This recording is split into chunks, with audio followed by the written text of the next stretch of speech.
Kamu bangun di rumah yang ultra modern, lalu keluar menuju balkon dan mengagumi badai pasir di kejauhan.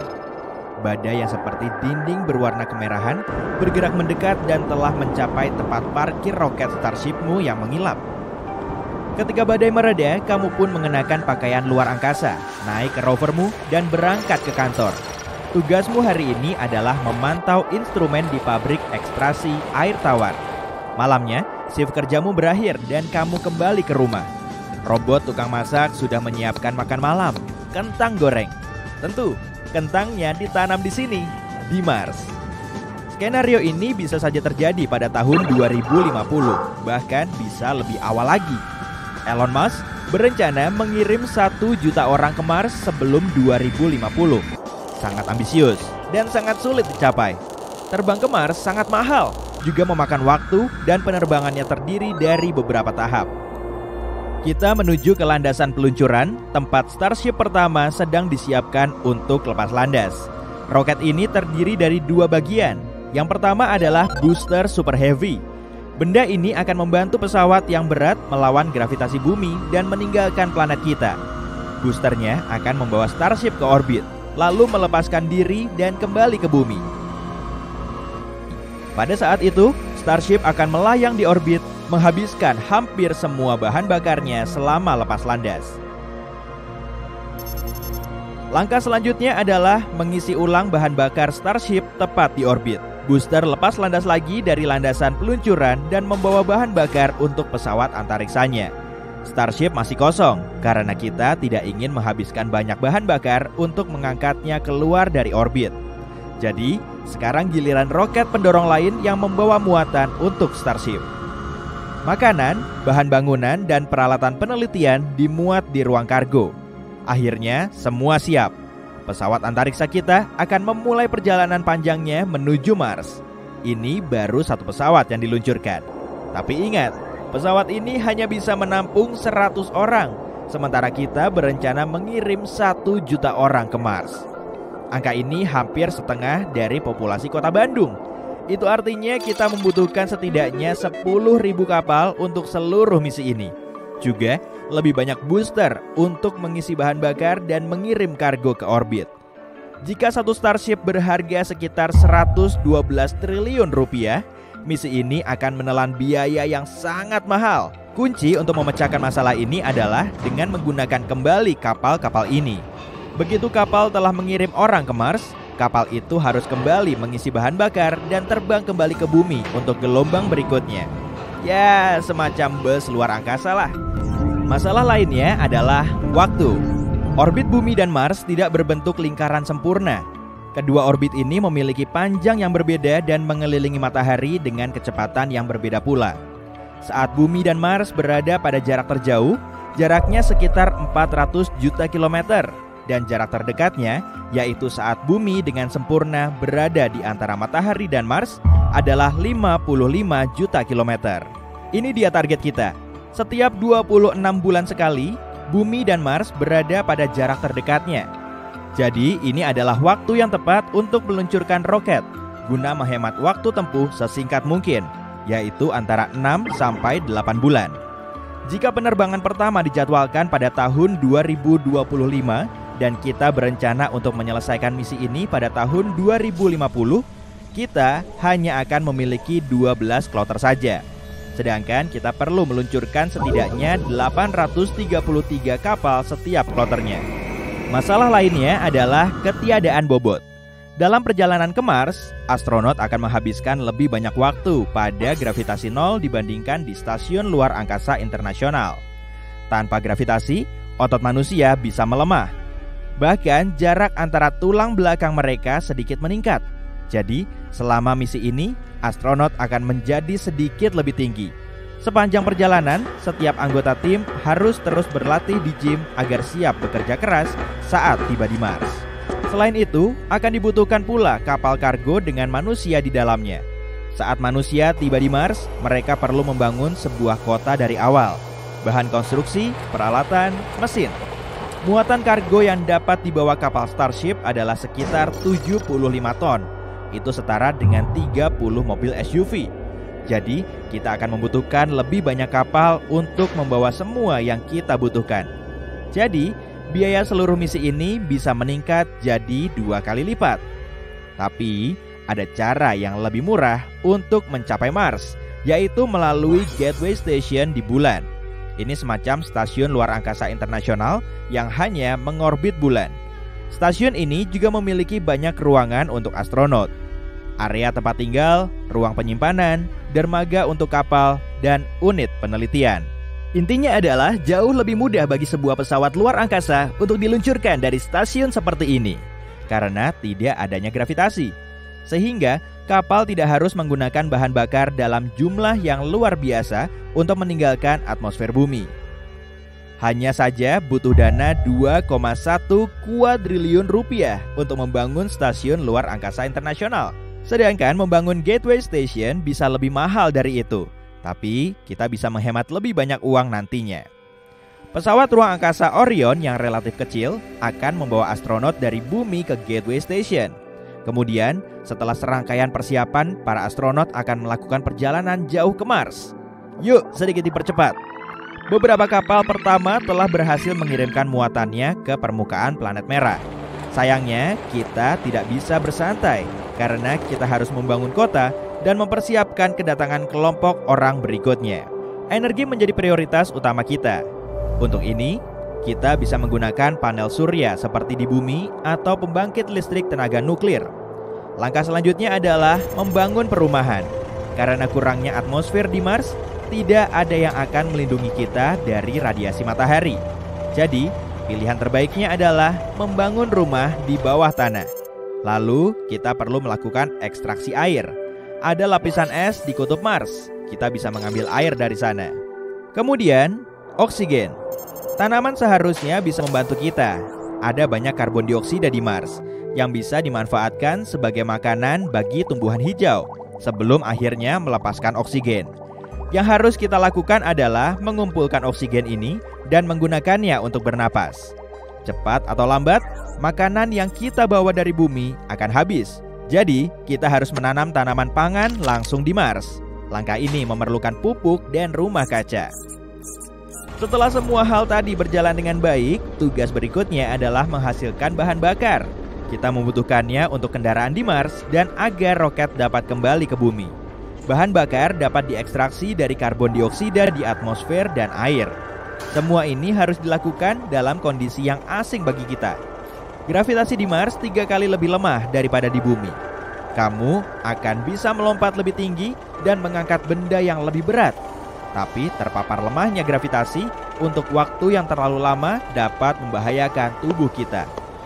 Setelah seluruh kota selesai dibangun di permukaan planet ini, saatnya mengubah Mars menjadi lebih nyaman sehingga menyerupai bumi. Ini disebut terraforming. Kita perlu meningkatkan tekanan di atmosfer agar air tidak hanya ada di sini dalam bentuk uap atau es, tetapi juga dalam bentuk cair. Untuk itu, kita perlu menaikkan suhu di permukaannya. Targetnya adalah 20 derajat Celcius. Saat ini, suhu di Mars rata-rata sekitar minus 63 derajat Celcius.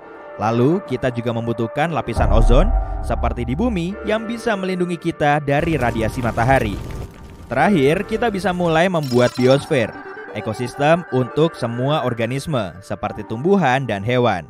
Secara bertahap, Mars akan mulai menyerupai bumi pada tahun-tahun terbaiknya. Untuk mewujudkan semua ini, para ilmuwan telah menemukan beberapa cara. Misalnya, dengan menjatuhkan asteroid besar di permukaan Mars.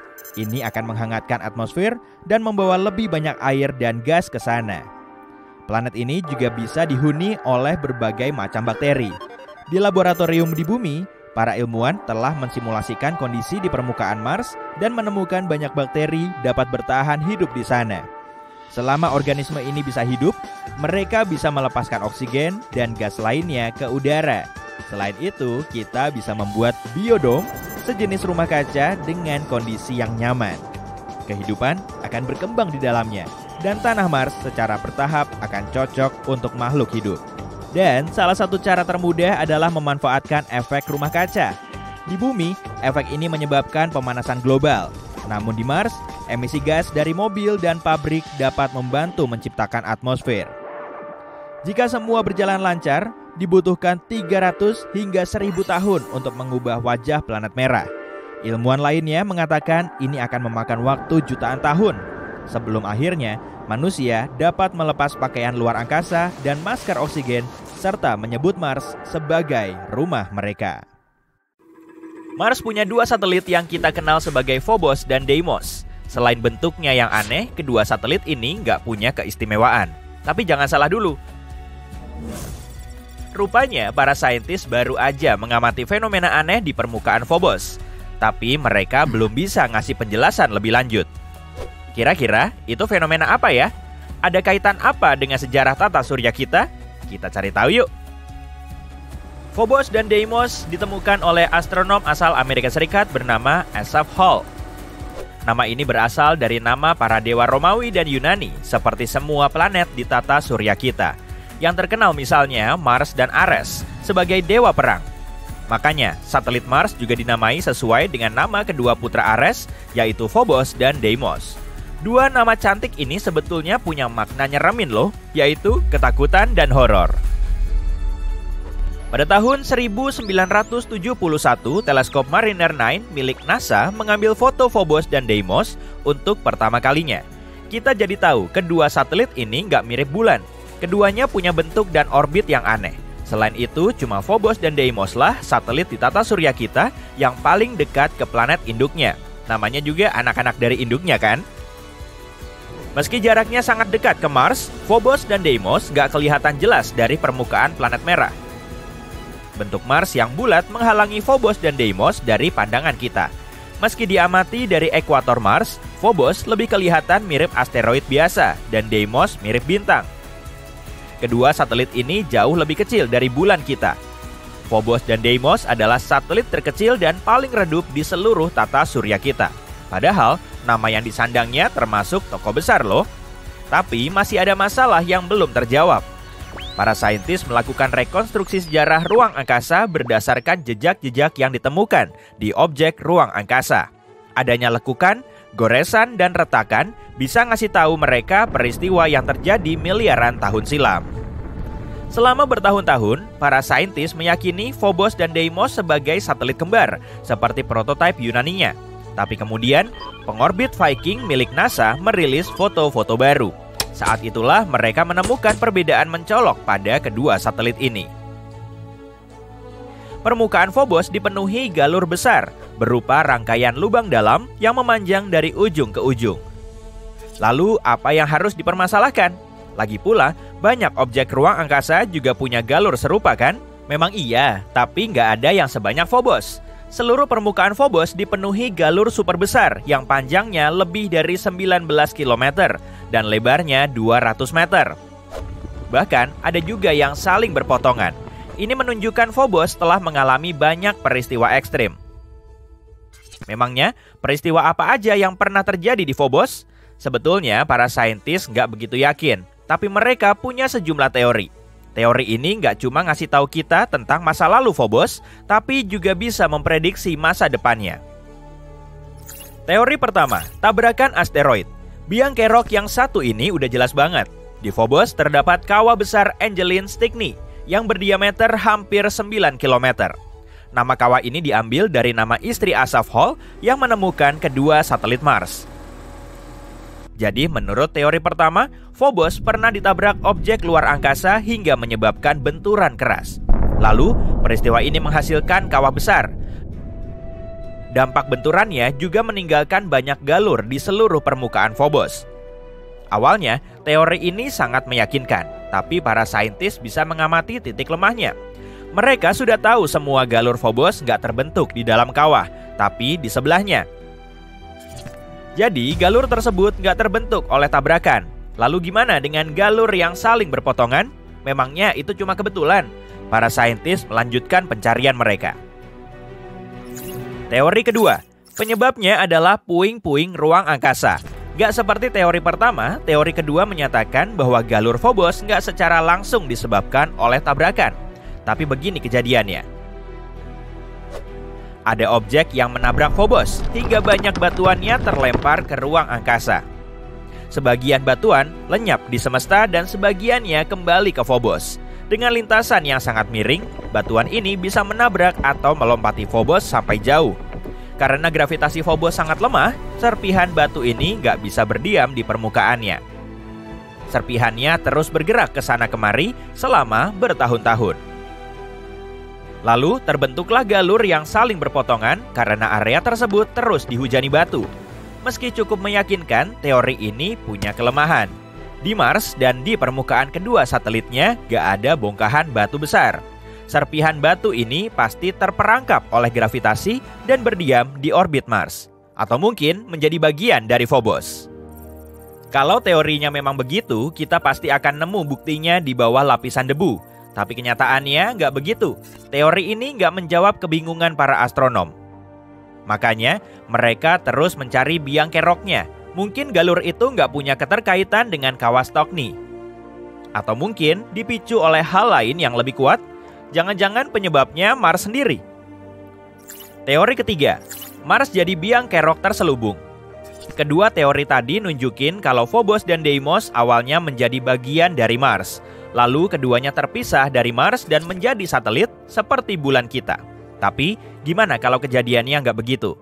Menurut observasi yang dilakukan oleh Mars Global Surveyor NASA, unsur penyusun Phobos dan Deimos lebih sering ditemukan dalam meteorit dan asteroid. Bisa jadi Phobos dan Deimos termasuk asteroid. Apalagi di antara Mars dan Jupiter terdapat sabuk asteroid. Setelah mengamati ukuran, bentuk, dan komposisinya, para saintis menduga kedua satelit ini pernah jadi bagian dari sabuk asteroid. Keduanya melesat keluar dan akhirnya tertarik ke Mars oleh gravitasi. Fenomena ini dinamakan dengan penangkapan asteroid. Tapi kok aneh banget?